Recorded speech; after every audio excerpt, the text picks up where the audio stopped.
Alright, so this is my video reflection, and first off, we are supposed to explain the difference between finite games and infinite games. And finite games are played by known players. They are fixed rules, and there is agreed upon objective that when reached, the game ends.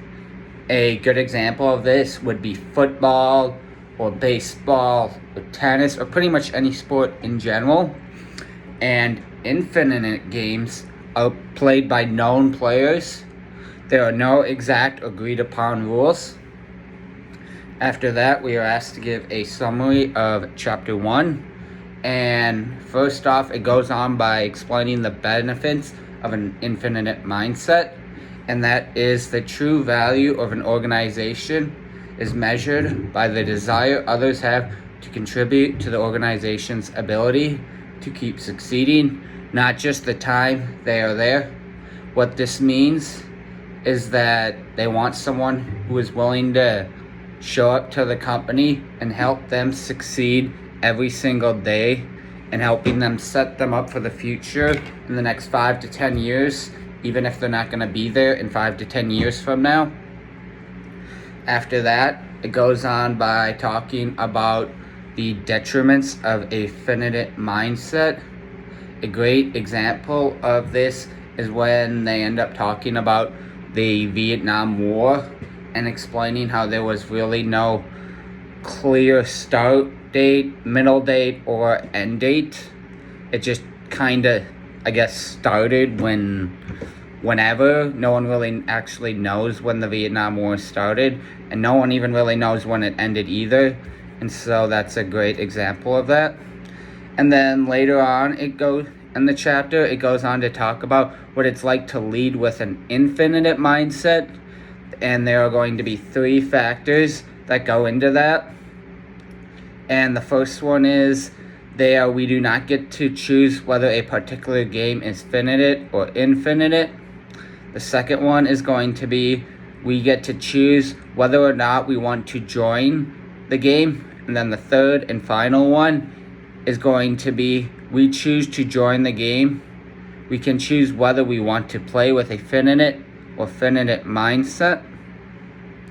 And then after that, it goes on to talk about the 5 essential practices a leader must follow if they want to adopt an infinite mindset. And in the book, it goes on to explain it in like a round circle. And those 5 things are: you must advance a just cause. It's important to build a trusting team. You need to study your worthy rivals or your biggest competitors, people who are going to be your biggest threat or people you are competing against. You need to prepare for existing flexibility. You need to be flexible with everything. And you also need to demonstrate the ability and courage to lead.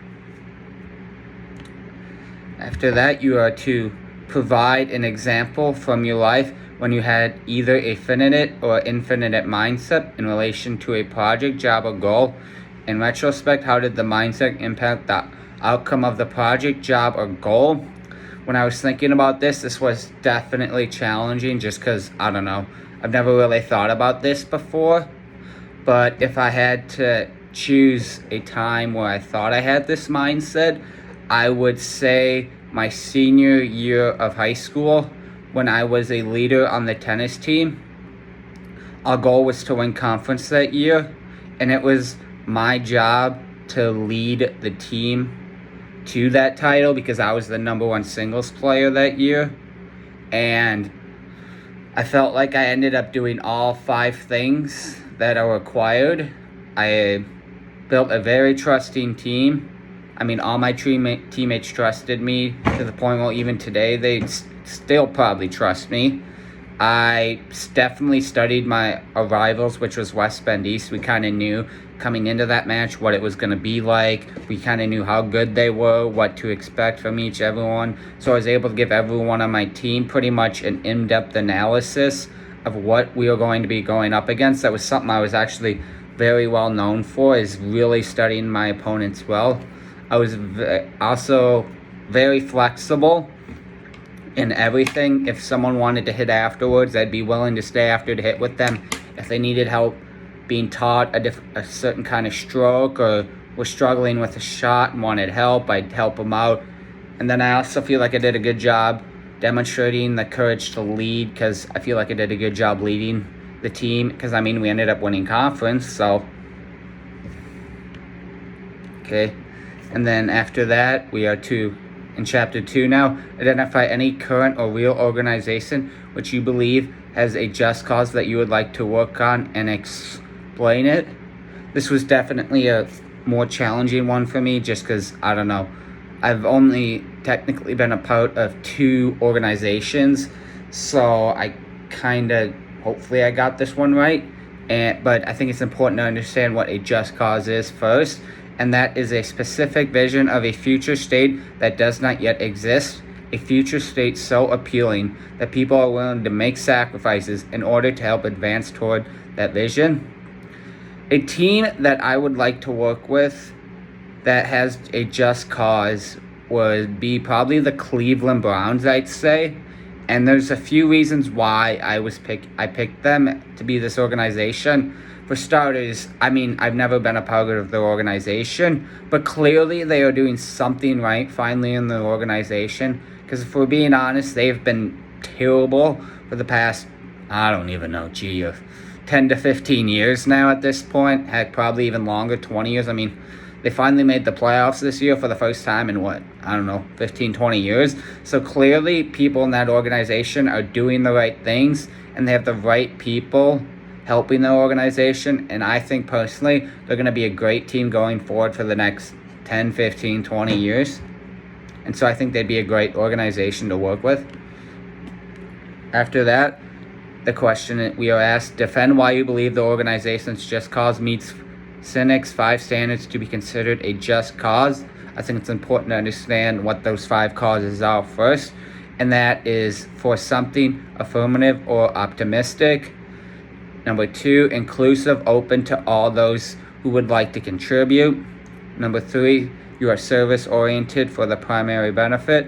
Number 4, resilient, able to endure political, technology, and culture change. Idealistic, big, bold, and ultimately unachievable. If we're being honest, the goal right now is to win the Super Bowl. And if you would have asked me this year, are they going to win the Super Bowl? No, I would have said no. But I mean, going into the playoffs, I mean, they were looking really good. I personally thought they were going to end up winning the Super Bowl. I mean, they were just looking hot. They're doing everything right. And I just think they hit all these 5 points very well. Okay, in chapter 3 now, we are asked to identify the 4 main things that, according to Sneak, are not a just cause. And those 4 causes are: moonshots are not just a cause, being the best is not just a cause, growth is not just a cause, and corporate social responsibility is not just a cause. After that, we are supposed to identify with a great mission or vision statement and share the statement, but explain why you believe it's not just cause. And so the vision statement that I went with was Microsoft, and their vision is a computer on every desk and in every home. And the reason why I believe it's not a just cause is because the vision here is not for only the United States. This is actually for the whole world. The goal at the end of the day is to try to have every single home and have every single person have access and the ability to a computer. And that is something they believe firmly in, and I think that's a great vision statement. And then lastly, we are to provide one quote or concept from chapters 1 to 3 that resonated with you or you might want to use in an interview to differentiate yourself from the competition, and explain why. So I decided to take a little bit of a different approach with this, and a concept that I believe that I could really explain to them is how I have an infinite mindset. And I believe the reason why this would give me an advantage over my competitors is that it would show them that I have the ability to lead, that I have the ability to help teach people. I'm willing to go above and beyond to do what it takes for us to achieve that certain goal. And I believe that would definitely give me a huge advantage over everyone. And yeah,